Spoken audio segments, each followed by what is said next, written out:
What was the post-classical Silk Road?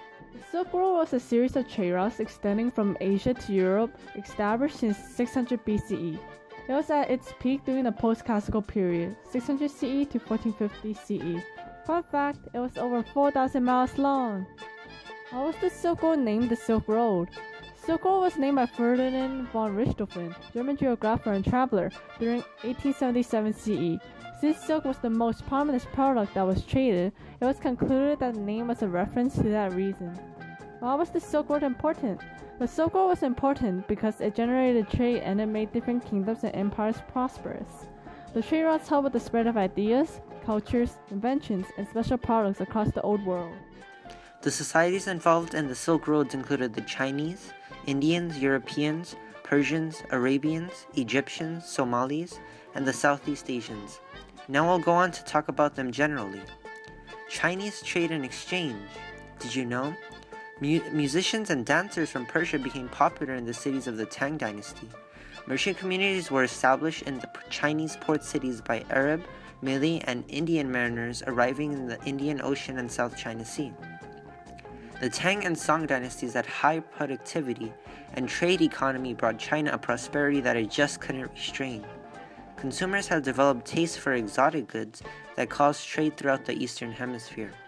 Spices from Southeast Asia made their way along to China, along with stuff like kingfisher feathers, pearls and incense from India, and horse and melons from Central Asia.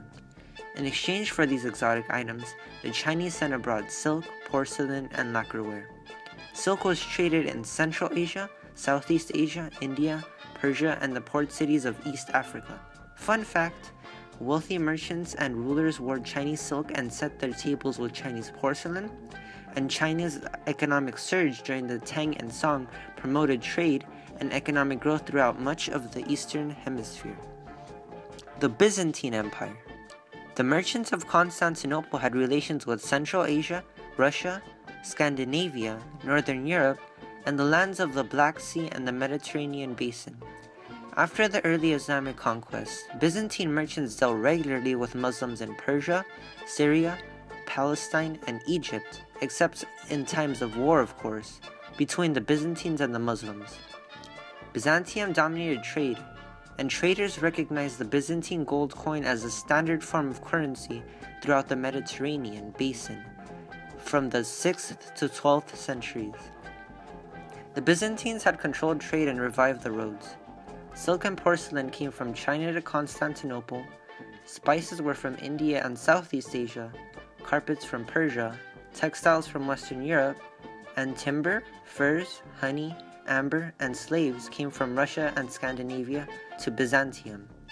The Byzantines redistributed most merchandise, often after adding to its value by further processed fashioning jewelry out of gems from India, or dyeing cloth from Western Europe.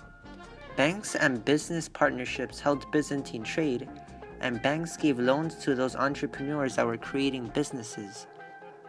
Merchants had often established partnerships, which had allowed them to pool their resources and limit their trading risks. Muslim trade and exchange. The Muslim conquerors brought the trading cities of Central Asia under control of the Dar al-Islam. Commercial centers like Merv made it possible for Muslim merchants to trade over the revived Silk Roads. Umayyad and Abbasid rulers maintained the roads they had since they provided great routes for military forces and administrators through the Dar al-Islam. These roads were great for travelers and were fast to travel in. Arab and Persian mariners traveled throughout the Indian Ocean basin at South Asian and East African ports. Fun fact, Persian merchant Ramisht became wealthy through long-distance trade, and one of his clerks returned from a voyage from Saraf with 500,000 dinars and spent his money on pious items frequently. Abbasid banks had business on a way larger scale. The Muslims lent money to entrepreneurs by recognizing forms of business organization. Usually, Islamic businessmen preferred not to embark by themselves due to pirates and storms. Abbasid entrepreneurs often put resources into group investments. If several invested in several cargoes, they could distribute the risks of trade. Entrepreneurs got into legal joint businesses. During the Abbasid Caliphate, some involved in the investment of money in an enterprise. Others called some or all of the partners to play their roles in their ventures. As transportation improved, however, expanding banking services, refined organization, long-distance trade, all became popular. Muslim merchants dealt in silk and ceramics from China, and spices and aromatics came from India and Southeast Asia, and jewelry and textiles came from Byzantium. These were the ideas during the Silk Roads.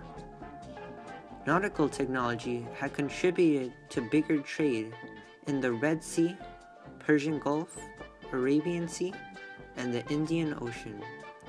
Arab and Persian mariners borrowed the compass from the Chinese and used it on the high seas. And from Southeast Asian and Indian mariners, they borrowed the invention known as the lateen sail. From the Hellenistic Mediterranean, they borrowed the invention known as the astrolabe. Fun fact, camel trade was extremely efficient in Africa, and they could carry heavy loads. In the early centuries, saddle making for camels spread to Arabia, North Africa, Southwest Asia, and Central Asia, and camels became extremely favored in dry regions since they could store water in their humps, leading to the creation of carniversarias inns, which were lodges for animals. These lodges had additionally contributed to resting stations for traders traveling around the Silk Roads. We learned that the Silk Road trade was very important throughout 600 BCE to 1450 CE. Just as the name implies, the Silk Road did facilitate silk trade. However, the road provided much more benefits than only material goods. The cultural exchange between China and Europe offered mutual benefits that helped civilization progress technologically. It was through the Silk Road that inventions such as the compass, papermaking, and gunpowder spread from Asia to Europe. These inventions greatly sped up the development of the entire world. For example, the invention of the compass helped spur the age of exploration later on, while the creation of thin paper led to the creation of paper currency in the Tang Dynasty. We can see examples of cultural diffusion in art. For example, Chinese landscape painting was heavily influenced by India's Buddhist muralists, and the Chinese then influenced Persian landscape art as textiles and other artwork spread throughout the Silk Road. Through trade, Europe and the Middle East reciprocated the influx of Chinese goods. Islamic merchants are credited with introducing tin-coated pottery to China. The Chinese later applied this treatment to the porcelain and exported it to the Middle East depicting Arabic script. Technological advancements carried by the Silk Road had profound impacts that could be felt today. Inventions such as paper, which originated in China and first saw increased production in the 1st century, eventually came into use throughout Europe. Eventually, this led to the creation of paper currency during the Tang Dynasty in China. The water wheel originated in Roman Syria, and examples can be found in China as well as Spain. Even today, many rely on some form of hydraulic power. Advancements that were spread by the Silk Road include medicine, religion, and even astronomy. If we look at the diffusion of religion, we can see lots of movement in Asia. The Buddhist religion moved from India through Central Asia to Tibet, China, and Japan. Sufi teachers brought Islam from Western Asia into Central Asia, Iran, China, and India. However, not all was well in the Silk Road. The Middle East was a dangerous place to travel. Many travelers often die of dehydration, starvation, and some were even known to have been completely buried alive in the sand in the Karakoram Desert. As a result, the Silk Road represents a crucial part in human technological and cultural evolution because it helped spread useful navigation technologies such as the compass, and it helped spread religions such as Buddhism. How did the Silk Road end? A major factor to the end of the Silk Road was the usage of sea routes. With the need to carry more goods and avoid taxes, merchants began to travel by sea, causing the end of the Silk Road.